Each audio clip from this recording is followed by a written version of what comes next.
Salut à toi, moi c'est Louane. Je suis ravie que tu aies cliqué sur cette vidéo. Sur cette chaîne YouTube, je partage mes expériences et je m'essaie à la vidéo. Mais dans cette série, je t'emmène avec moi dans mon tout premier voyage en solitaire dans le sud de l'Espagne. Si tu n'as pas vu les vidéos précédentes, je te conseille vraiment d'aller les voir pour comprendre toute cette aventure et le contexte de mon départ. La dernière fois, on s'était laissé chez Juana avec un bocadillo à la main.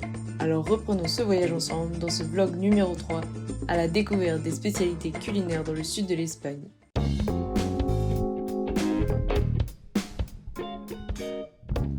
Ce jour 22, nous sommes toujours à Aguilas.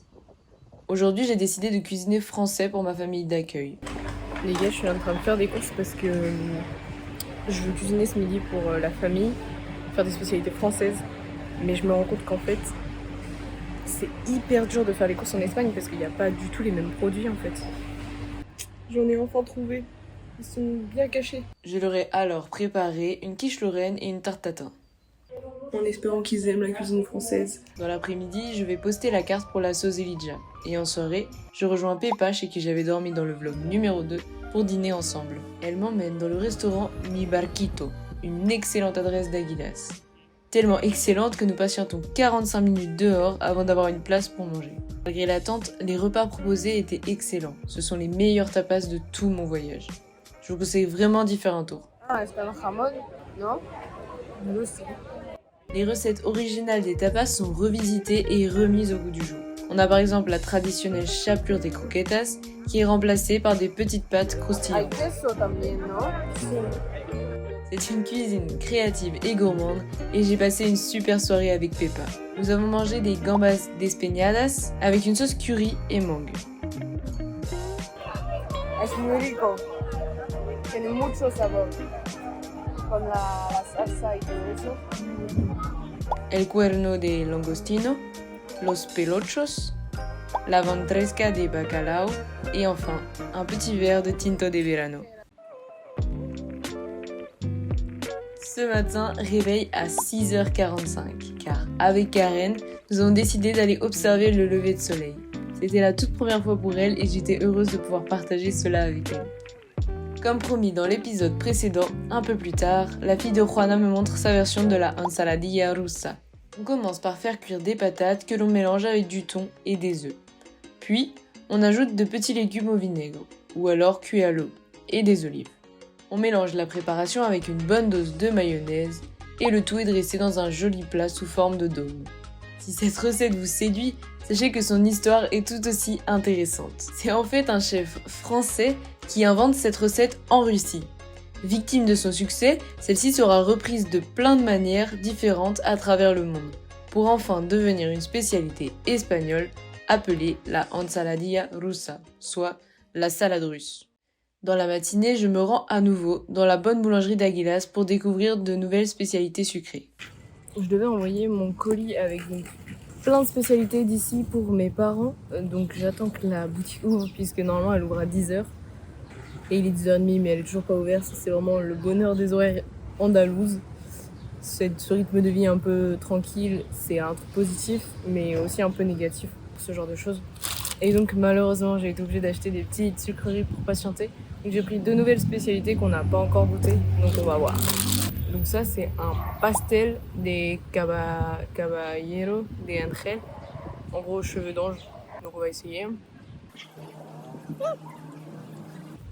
Je sais pas si on voit, mais en fait à l'intérieur ça fait comme plein de petits cheveux. Et c'est à l'orange, c'est très très bon. Je l'ai appris plus tard, mais les cabellos de Angel sont en fait issus d'un légume, la courge de sidra. Celle-ci est cuite puis confite dans le sucre. Cette mixture est utilisée dans de nombreuses gourmandises espagnoles. Et ça c'est un pastel de crema. Moi je sais plus, je vous le mettrai ici. On va voir, ça paraît énorme ça. Regardez, à côté de ma bouche. C'est beaucoup plus sablé. Et à l'intérieur il y a la crème. C'est les meilleurs doucets que j'ai mangés depuis le début. Et je crois qu'il y a une petite touche de cannelle. Faut que je vérifie la recette.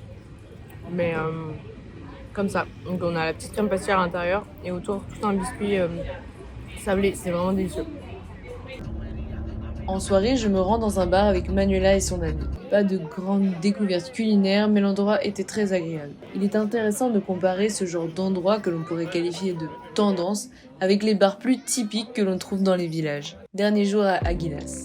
Rien de très intéressant d'un point de vue culinaire, je flâne et avance à fond sur le reportage. Ce soir j'ai rendez-vous avec Manuela, la fille de Peppa, avec qui j'étais déjà hier. Et donc je fais un petit point sur ça parce que ça me semble important. Donc elle m'a invité à un anniversaire d'une amie à elle. Et donc elle m'a donné l'adresse d'un bar. Et ça je pense que c'est important d'en parler parce que ici en Espagne, les gens se retrouvent pas forcément à la maison. Il y a beaucoup d'événements, d'anniversaires, de retrouvailles entre amis qui se passent plutôt au bar. Et donc ça c'est une grande différence avec la France puisque ici c'est totalement normal de fêter son anniversaire au bar ou de se retrouver entre amis au bar, en famille aussi. Même si j'ai pu remarquer des différences notamment chez Dori et Gemma qui vivaient plus en campagne, tous ceux qui vivent à peu près en ville, ils se retrouvent à peu près tous dans les bars, un peu tendance de la ville, autour d'un verre, des tapas, pour profiter ensemble et plus ou moins avoir cette impression de mettre les pieds sous la table et de rien faire, juste profiter ensemble. Cette soirée était très sympa et les amies de Manuela très accueillantes. Je découvre et redécouvre plein de nouvelles saveurs et notamment le arroz con leche dont elle m'avait beaucoup parlé. Ce riz au lait est bien différent de la version française. Il est tout d'abord bien plus sucré car à base de lait concentré sucré.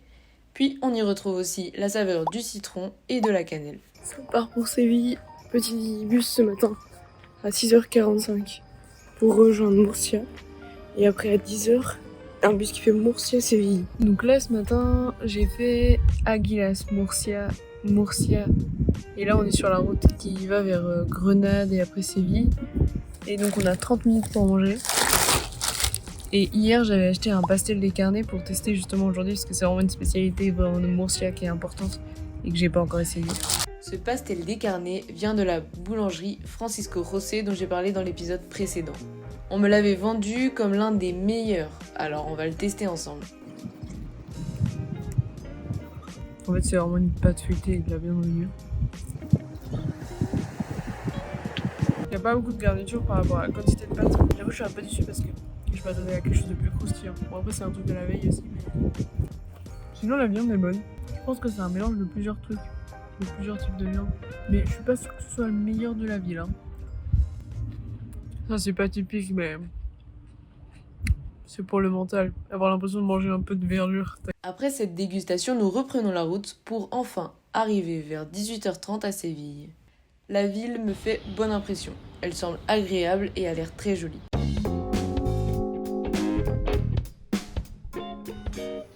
Je découvre aussi le Black Swan Hostel, mon dernier logement de ce voyage. Le lieu est incroyable, tout est très bien organisé et on rencontre des personnes de tout horizon.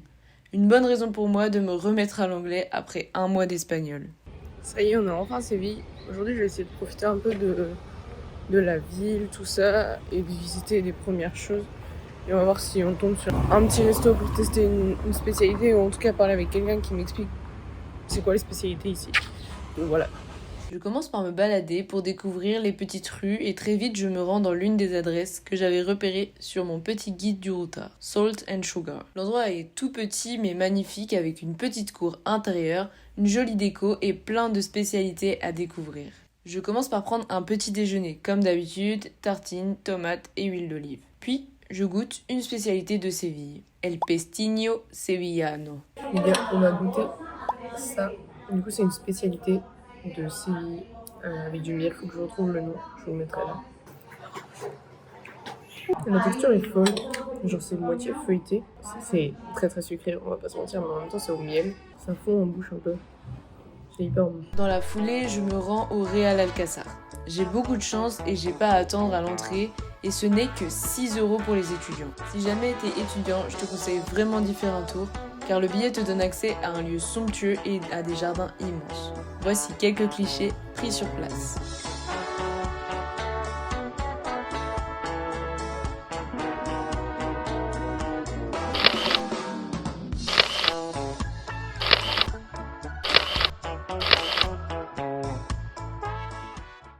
Dans l'après-midi, je poursuis ma visite touristique en passant par l'incontournable Plaza de España. Cette immense place en demi-cercle de 200 mètres de diamètre a été construite en 1929 pour l'exposition ibéro-américaine par l'architecte Aníbal González. Elle possède sur tout son pourtour 52 fresques et bancs qui représentent les 52 provinces espagnoles. C'est l'un des lieux touristiques les plus incontournables de la ville. Sur le chemin du retour, je passe devant une boutique qui réalise des pipas garapiñadas. On trouve des fabricants partout en ville. La recette est la même que pour les chouchous que l'on connaît.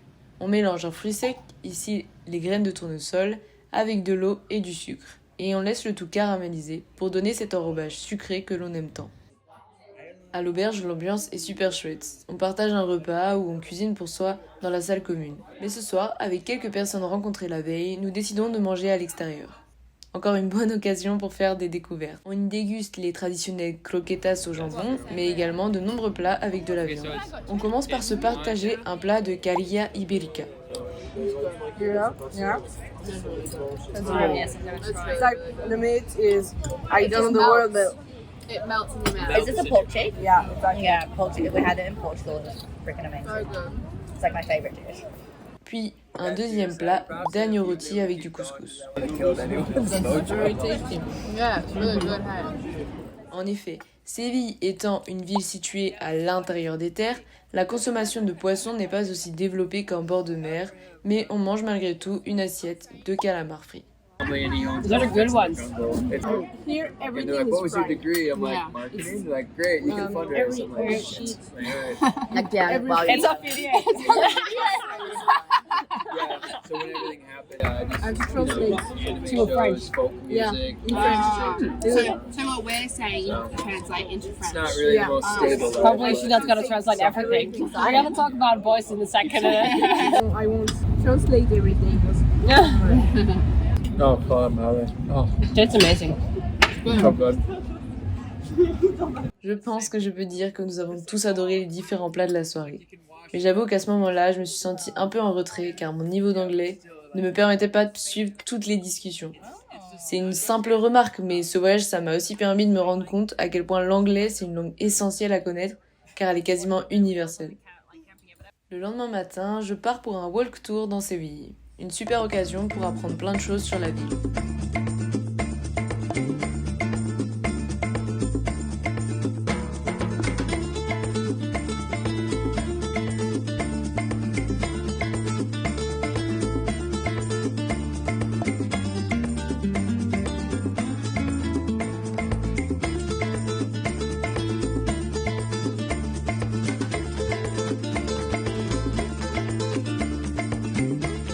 Dans l'après-midi, je me rends dans la boutique Inés Rosales.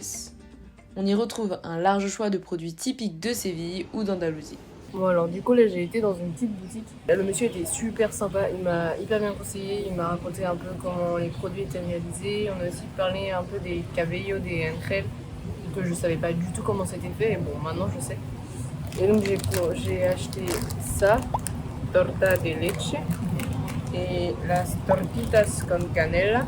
C'est deux choses totalement typiques d'ici, mais on va goûter la torta de leche aujourd'hui. Et puis demain l'autre truc. C'est bon. Un meilleur entre un gâteau et une brioche, un peu la texture. Genre c'est très moelleux mais ça fond en bouche. Et sur le dessus vous voyez il y a une petite pellicule de sucre. Et c'est au citron. En soirée, à l'auberge de jeunesse, nous participons tous à un cours de paella. Pendant que certains coupent les légumes, d'autres préparent la sangria. Je vous avoue que la recette n'était pas top, donc je préfère pas vous la partager. Après cela, nous nous rendons à la Carboneria, une super adresse pour voir un flamenco authentique à Séville. El flamenco es un pilar fundamental. Esta casa es conocida por su flamenco en el mundo entero. De hecho, la gente viene a ver la ciudad de Sevilla, visita la ciudad y luego parada obligatoria la Carbonería para ver su flamenco.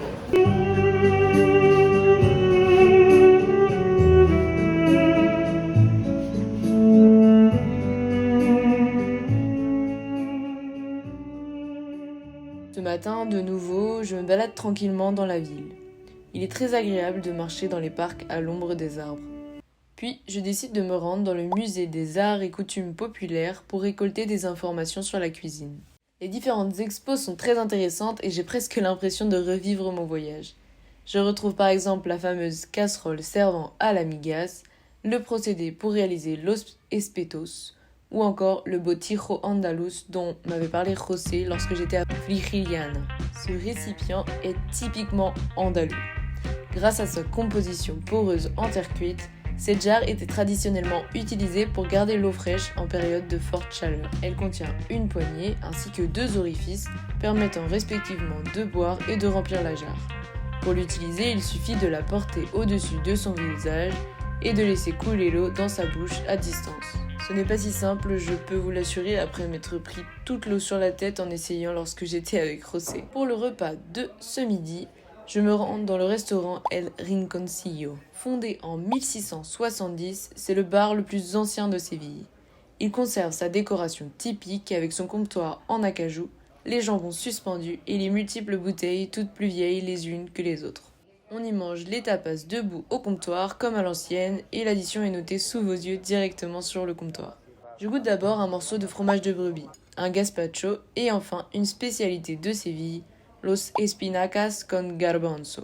Ce plat composé d'épinards, de pois chiches, d'ail et d'huile d'olive était à l'origine consommé pendant la période du carême, juste avant la Semaine Sainte. Une période pendant laquelle l'épinard est de saison et surtout, religieusement, une période où on ne doit pas manger de viande. Mais aujourd'hui, malgré son aspect peu alléchant, ce plat est devenu l'une des spécialités les plus mangées à Séville et cela toute l'année. Allez, on ne perd pas de temps, dans l'après-midi, je goûte les tortitas con canela achetées la veille. Pour le coup, ça j'aime beaucoup. C'est encore un truc à l'anis. Je sais pas ce qu'ils ont avec l'anis, mais c'est hyper bon. Ça me fait penser un peu avec la texture au sablé nantais, sablé breton. Puis la soirée se poursuit gaiement avec les jeunes de l'auberge.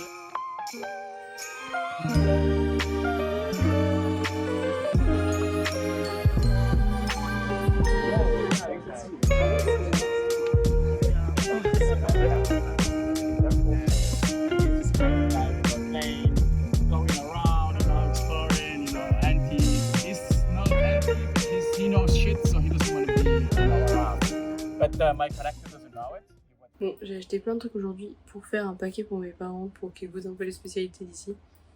Alors j'ai acheté ce truc là qui s'appelle mostachones et Utera. C'est des petits biscuits un peu moelleux, assez simples avec juste un petit peu de citron il me semble. Bon, je vous le fais en voix off pour aller plus vite. Je leur ai aussi mis la torta de leche que vous avez découvert au jour 27, du thé vert produit dans la région, les fameuses pipas galapiñadas et enfin la même chose avec des amandes. Donc voilà, c'est parti. Après un bon plat de pâtes et une salade préparée par moi-même, je repars en vadrouille. Au hasard des rues, je tombe sur cette minuscule boutique qui expose de nombreux objets anciens. Le gérant est super sympa et m'explique ce qu'est un lebrillo.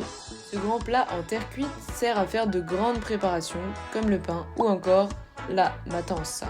Généralement, les plats colorés proviennent de Séville alors que les plats bleus sont réalisés à Grenade. En soirée, je me rends sur la place Alameda de Hércules. Cet endroit est réputé pour être le point de rendez-vous de tous les Espagnols lorsqu'ils souhaitent boire un verre. Et comme vous pouvez le voir, il y a de quoi faire. Je choisis donc l'un des restaurants un peu par hasard, là où je trouve une place pour me poser avec ma petite caméra. À présent, voici les découvertes du soir. Je commence par goûter le bringa. No me acuerdo qué es el nombre de eso. De este. Bringa. ¿Pica? Bringa. Ah, Eso bringa. es chorizo, morcilla, tocino y carne y está todo masagado mezclado. Pareil, bien assaisonné, j'aime bien. Une chose est sûre, j'ai jamais mangé autant de viande que ce mois-ci. À la rentrée, on va reprendre les bonnes habitudes parce que les Espagnols mangent vraiment beaucoup de viande. Malgré tout, on ne s'arrête pas en si bon chemin et je continue avec la morcilla. Du coup, j'ai pris de la morcilla. Ça, on avait déjà mangé à Gilas et j'avais trop aimé, donc je voulais goûter.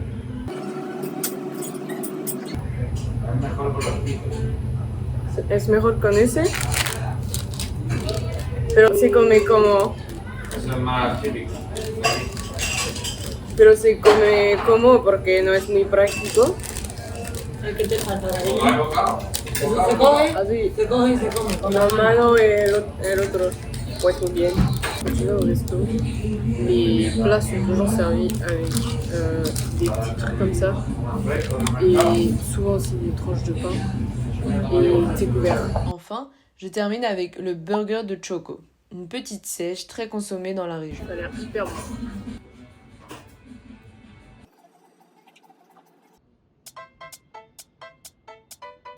Ce matin, on se retrouve au musée des Beaux-Arts de Séville. Puis, je vous préviens, pour cette dernière journée, on a fait plein de dégustations. Pour commencer, c'est l'heure du petit déjeuner.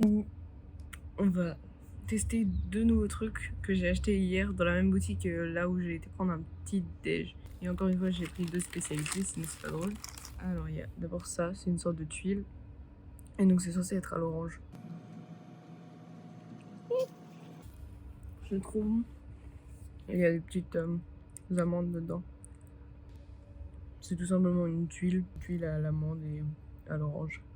Ici, l'orange, c'est vraiment quelque chose de très important. Partout dans la ville de Séville, on retrouve des orangers le long des rues, tout simplement.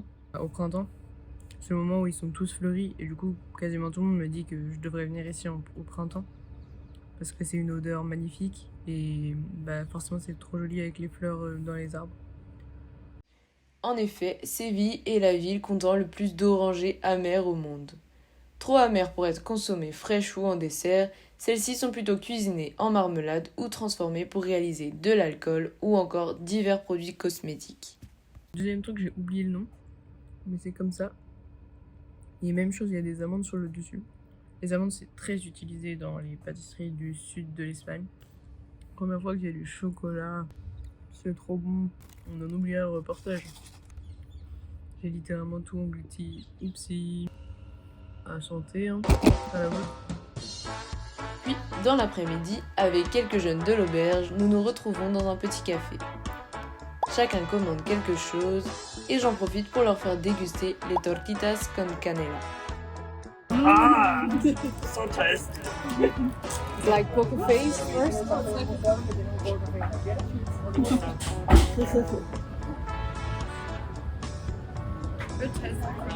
Okay. Me, I really love the texture. You like? You know, it's very strange the mix between the cinnamon and the anise. It feels like super dry, like you want it with like something to drink, like something. Really melts. Yeah. Yeah, the women that explain me how it's made tell me that people eat it with coffee, for example, I see that. at the end of the lunch, for example. Is it from Sevilla? Yeah, it's typical. On enchaîne avec la dégustation d'une spécialité très étrange, los yemas de San Leandro. Like a candle. I need to try it. But wait, You will eat everything or we share one? Maybe we share one, Yeah. just in case. Yeah. Okay, should we just break it like, Or maybe you can we just bite? Yeah, it looks like a candle. What is in the middle? The lemon and eggs, yeah. It's Do you like it? I can't help. You don't know? yeah. Oh wow. It's interesting, Wow. but like That's too much. yeah. It's don't like know. it's Way too much. Very Just- sweet. but it's just sugar. Yeah. So what's the... Middle is Oh, the eggs and the... lemon. Wow. But we don't smell the lemon, no? Yeah, I want more lemon. I want Yeah, more me sugar. too. But it's like a... Yeah, this is like... That's Just just sugar. sugar. That's just sugar. One more. I'm okay. Right? Me too. I Thank want you. one more. Thank you so much. But Yeah. No, yeah. it's interesting, yeah. Guy bought a cucumber just to have some vegetables afterwards. You want a bite? Yeah, maybe. Just to balance out the... Do they only have like one choice of sweet thing? Yeah. Thank you. It's something very typical here. I think it's during Easter they serve these. Ah. But this place just makes it year round. Like you give donation to the church, the church, and they give you. And they... Ah. Depuis le XVIe siècle, ces douceurs sont traditionnellement préparées par les religieuses du monastère de San Leandro à Séville, selon une recette très précise. I'm interested in tasting the middle again without the Yeah. sugar around it. It's like the yellow part of the egg. Yeah. Consider it lasts a month, according to the sticker. Wow. But like, Sí, consumir preferentemente antes de un mes. 13 días. So these last for a Wow. month. It's uncooked egg Yeah. lasts for a month just because of how much sugar. Yeah, it's like preserved in sugar. It's like a jam. Oh yeah, it's I like the middle. I don't really like because it's like I eat a fresh egg. The middle tasted like the middle had no flavor because it was so sweet on the outside. I just want the middle, Yeah. but with no lemon. Again, You want some cucumber? No, that's okay. it really helps. To forget all the sugar in your mouth. It makes you feel healthy again. Actually, when I come back in France, because you know I'm here since 1 month, Yeah. I will eat just vegetables and Yeah. I will make so many sports Yeah. because I want to come back to something normal. Yeah. And work out and yeah. Aujourd'hui, réveil à 6h30 pour un départ de l'auberge à 6h45. C'est le grand jour. Voilà 31 jours que je vadrouille dans le sud de l'Espagne à la découverte des spécialités culinaires. Ce voyage était fou et j'ai appris tellement de choses, rencontré tellement de gens et je repars vers la France grandi par cette expérience à la fois humaine et documentaire, avec l'envie d'entreprendre à nouveau plein de voyages et de découvrir le monde. En tout cas, on arrive à la fin. J'espère que cette vidéo elle t'aura plu, que toutes les petites aventures que j'ai pu relater étaient intéressantes ainsi que toutes les infos que je t'ai partagées. Pour moi, c'était un plaisir de monter tout ça.